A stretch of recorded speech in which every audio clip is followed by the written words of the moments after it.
Bakit?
I really like you, Carol.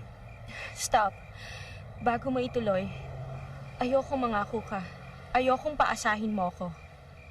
Look, from the start, alam ko may girlfriend ka. Kaya alam ko ang pinapasok ko. Hindi ko alam kung bakit ako nagpapakatanga sa'yo. Samantalang sa lahat ng relationships ko, I'm the one in control. Pero sa'yo, hindi eh. Bumigay ako. Siguro, gustong-gusto lang talaga kita. Nahuhulog na nga rin yata ako sa'yo. Stop it! Sabi ko, wag mo akong paasahin.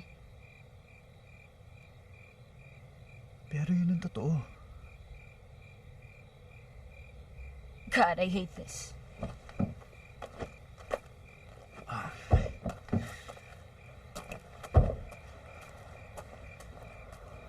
Ba't ba ayaw mong maniwala?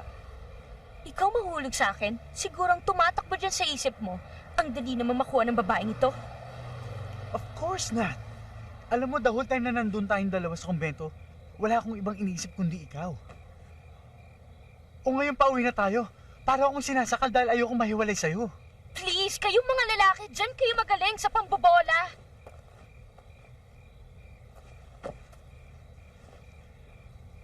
Natatakot ka, no?